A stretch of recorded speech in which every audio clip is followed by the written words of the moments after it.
Welcome to the deep dive. We've got a fascinating look today into corporate and financial ownership in Trinidad and Tobago. Yeah, we're digging into the sources, and what jumps out right away is that TNT, well, it isn't your typical free market setup. Not typical. How so? It's more of a hybrid model. The sources point to three big forces really shaping things.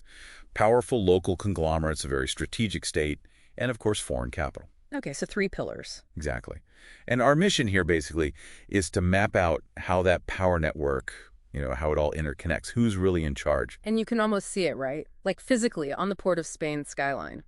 How do you mean? Well, take Nicholas Towers. Developed privately, sure, by Issa Nicholas, but who's renting the space? Ah, right, government bodies. Yeah, the Prime Minister's office, Ministry of Trade, big players. So it's private money building key stuff the public sector relies on. A strategic partnership, you could say. That public-private link, it really got tested, didn't it? With the big one, the CL financial collapse in 2009. CLF, yeah, that was massive. Massive is right. Before it went under, assets were over what, $100 billion? Mm-hmm. Its failure basically threatened the whole financial system there. So the government couldn't just stand by. What did they do? Because that sounds like a system-wide meltdown waiting to happen. Well, they had to step in, big time. It wasn't just about new rules. The state became a sort of market operator. A massive bailout was needed. A market operator. So buying and selling assets. Pretty much. They were forced to reallocate things. For instance, they oversaw the sale of assets like Trinity Mall to a private group. Johnny About, Anthony Rahill were involved there. Okay. And crucially, CLF owned a lot of shares in the Republic Bank. Those got transferred to First Citizens Group. Which is state-controlled, right? Exactly. Yeah. So, boom, the state's influence in the financial sector just got stronger overnight. And that whole crisis, it really showed the danger, didn't it, of having so much economic power tied up in just a few local conglomerates. Definitely. Like Annis and McCall, the biggest one. They're into everything. Brewing, finance, real estate, you name it. And that diversification, normally you'd think that's good, spreads risk. But here... Well, the thing is, in TNT's context, it actually concentrates systemic risk. If one part, say real estate, takes a hit, it doesn't just affect that division. Right, it ripples through their finance arm, their retail, because it's all connected under one roof. Precisely. The whole structure becomes kind of fragile. Which naturally leads us to the banks holding it all together. The financial sector seems like a perfect little snapshot of that whole ownership structure you mentioned, local, state, and foreign. It really is. Let's look at Republic Financial Holdings, RFHL.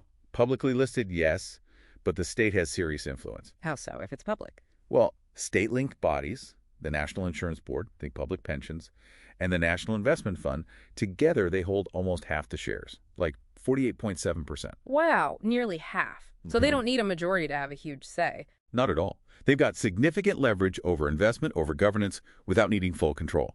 And then you've got the foreign banks alongside them. The Canadians are big there, right? RBC, Scotiabank. Yep, major players.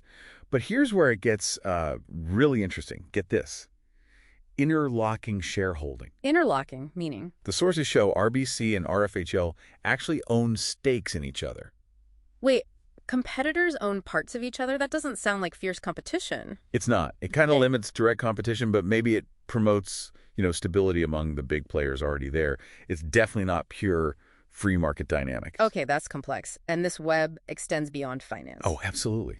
Into the energy sector, the country's economic engine.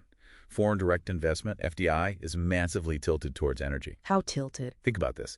Just 4 foreign companies, BPTT, Shell, EOG Resources, Woodside, they produce something like 95% of the natural gas. 95%? From 4 companies. That's incredible concentration. It really is. It means the wider economy is hugely reliant on these few foreign entities, which, limits the government's options sometimes. Limits diversification efforts, too, I bet. For sure.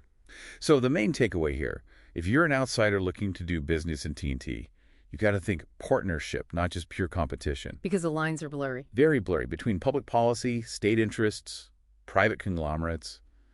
The government's always sort of involved, implicitly or explicitly. Right. So here's something to think about. If the government had to step in as the ultimate stabilizer during the CL financial crisis, rescuing a huge private conglomerate, what does that really tell us about the limits of privatization in an economy structured like this? Something for you to ponder.